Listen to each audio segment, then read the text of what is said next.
Puji Tuhan, haleluya. Salam sejahtera bagi seluruh keluarga besar GPDI El Shaddai. Rise up, bangkit, bergerak, dan berdampak. Kita bersyukur kita masih diberi kesempatan untuk bersama-sama merenungkan firman Tuhan yang singkat di dalam renungan 79. Kita bersyukur kita nikmati firman Tuhan pada hari ini. Kita sama-sama membaca dalam Titus pasal yang kedua. Titus pasal yang kedua itu semua ada 15 ayat. Saya tidak akan membacakan semua. Saya hanya akan membaca pertama ayat 1 dan 2 dulu. Demikian bunyi firman Tuhan. Tetapi engkau beritakanlah apa yang sesuai dengan ajaran yang sehat. Ayat 1 dulu saya beri tema firman Tuhan. Integritas setiap anggota keluarga. Temanya adalah integritas setiap anggota keluarga. Itu Titus pasal yang kedua ayat 1 sampai 10. Orang-orang dalam sebuah keluarga beriman memiliki kewajiban yang harus dilakukan agar mencerminkan integritas hamba Tuhan. Sifat dan sikap baik apa sajakah itu. Bagian perikop ini menceritakan akan membahas firman Tuhan ini. Ayat yang kedua dikatakan, laki-laki yang tua hendaklah hidup sederhana, terhormat, bijaksana, sehat dalam iman, dalam kasih, dan dalam ketekunan. Seorang ayah sebagai suami, sebagai kepala rumah tangga diminta untuk memiliki cara hidup yang sederhana, terhormat dan bijaksana, juga sehat dalam iman, kasih, dan ketekunan. Itu kita sudah baca dalam ayat yang kedua. Dan juga dengan demikian ia diharapkan dapat memimpin keluarganya dalam kebenaran dan kasih daripada Allah. Lalu kita baca di dalam ayat 3 dan ayat 4. Demikian juga perempuan-perempuan yang tua. Hendaklah mereka hidup sebagai orang-orang beribadah. Jangan menfitnah, jangan menjadi hamba anggur. Tetapi cakap mengajarkan hal-hal yang baik. Dan dengan demikian mendidik perempuan-perempuan muda mengasihi suami dan anak-anaknya. Kita melihat seorang ibu sebagai istri dan sebagai ibu rumah tangga diminta untuk menjadikan hidup sebagai orang yang beribadah. Hidup ini sebagai istri, supaya kita menunjukkan bahwa hidup kita ini adalah sebagai orang yang beribadah, yang takut kepada Tuhan, tidak menfitnah, tidak melakukan hal-hal yang jahat, tidak menjadi pemabuk, dan setiap cakap menanggung kebaikan. Dan juga ia adalah orang yang bijaksana dan suci, rajin mengatur rumah tangganya, baik hati dan taat kepada suaminya, meneladani hidupnya firman Allah itu adalah pedoman yang harus digunakan untuk menyelesaikan semua dengan baik. Kita baca dalam ayat yang kelima. Hidup bijaksana dan suci, rajin mengatur rumah tangganya, baik hati dan taat kepada suaminya, agar firman Tuhan jangan dihujat orang. Baik hati, takut kepada Tuhan, supaya firman Tuhan itu tidak dihujat orang. Ini nasihat daripada Rasul Paulus kepada Titus sebagai anak buahnya. Dan juga yang ketiga, bukan hanya nasihat kepada bapak, kepada ibu, juga kepada seorang anak, termasuk Titus ini adalah anak rohani daripada Rasul Paulus. Seorang muda atau anak-anak dinasihati untuk menguasai diri. Di dalam ayat yang ke-6 dikatakan, ayat 6, demikian juga orang-orang muda, nasihatilah mereka supaya mereka menguasai diri dalam segala hal. Ini ditulis Rasul Paulus juga bukan hanya untuk orang muda, tapi termasuk Titus sebagai anak buahnya, supaya dia menguasai diri sebagai orang muda, anak-anak untuk menguasai diri. Untuk itu Titus sendiri dinasihati untuk menjadi teladan dengan cara hidup jujur, mengajar dengan sungguh-sungguh, dan membawakan pemberian firman secara sehat dan tidak bercela. Di dalam ayat 7 dan 8 kita baca ayat 7 dan ayat yang ke-8. Demikian bunyi firman Tuhan.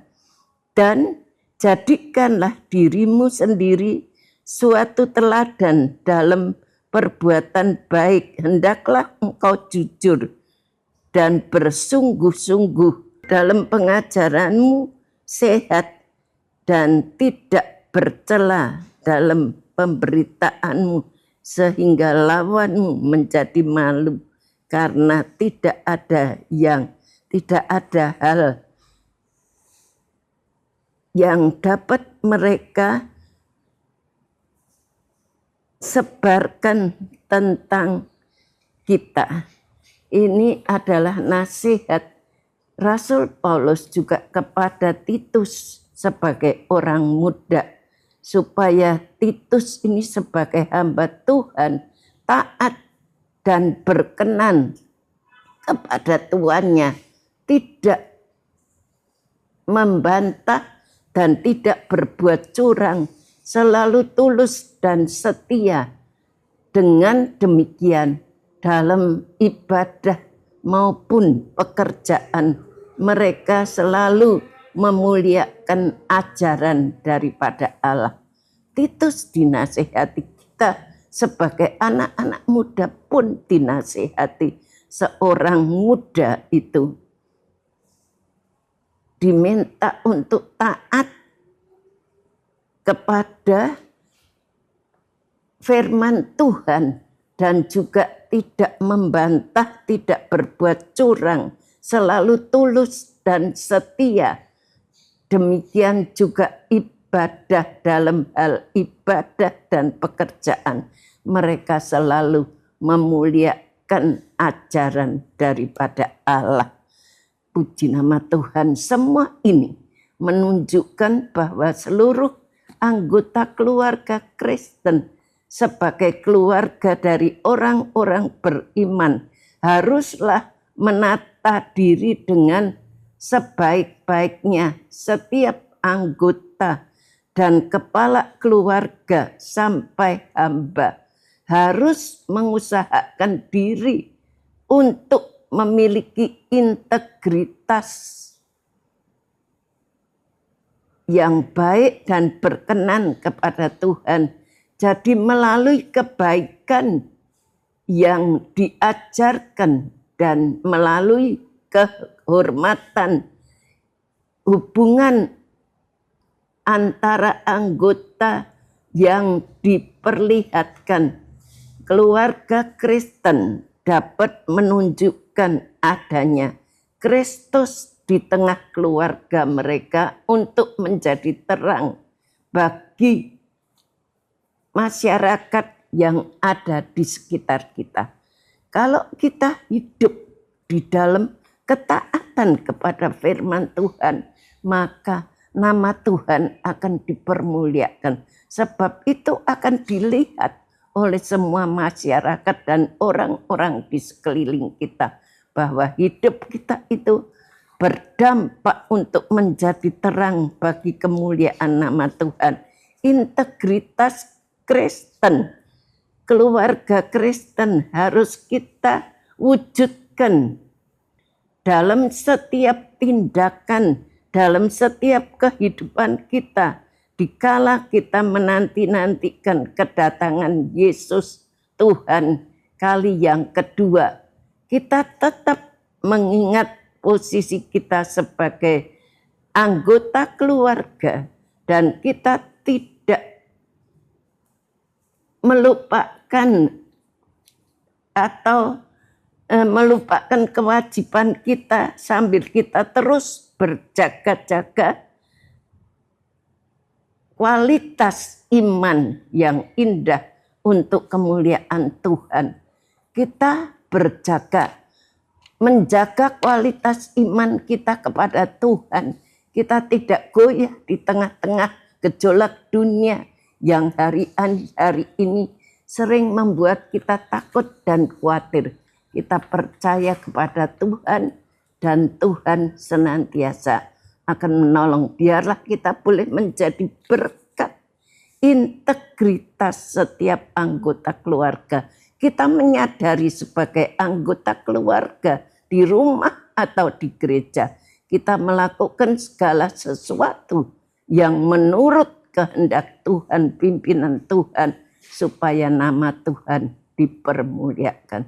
Terima kasih telah mengikuti renungan 79 dengan setia.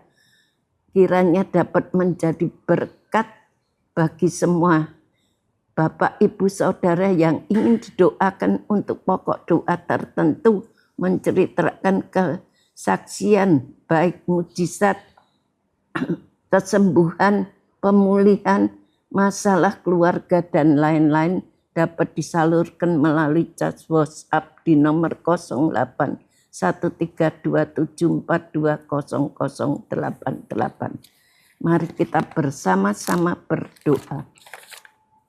Bapa yang ada di surga, kami mengucapkan syukur kepadamu. Engkau sudah memberkati firman-Mu, sempurnakan firman-Mu ini. Biarlah Tuhan kami sebagai anggota keluarga di dalam Engkau, kami boleh menjadi anggota keluarga yang mengetahui integritas apa yang harus kita lakukan dalam hidup ini. Supaya dalam hidup ini Tuhan nama-Mu boleh ditinggikan, dipermuliakan. Terima kasih memberkati semua keluarga besar GPDI El Shaddai dalam usaha pekerjaan mereka.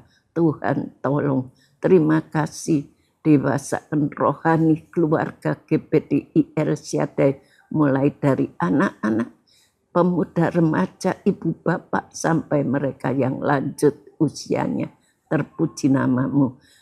Kesempatan ini kami mendoakan Ibu Gembala kami, Tuhan topang terus pelayanannya. Engkau tahu hari-hari ini beliau Tuhan sangat sibuk dalam pelayanan. Tuhan Engkau pilih kesetiaannya, ketekunannya di dalam melayani Engkau. Tuhan beri kekuatan yang baru, beri hikmat yang baru di dalam hidupnya. Tuhan, supaya hidupnya boleh berdampak kepada seluruh keluarga besar GPDI El Shaddai. Kami boleh belajar seperti Ibu Gembala kami untuk taat, untuk setia kepada firman-Mu. Terima kasih, beri kesehatan kepada Ibu Gembala kami.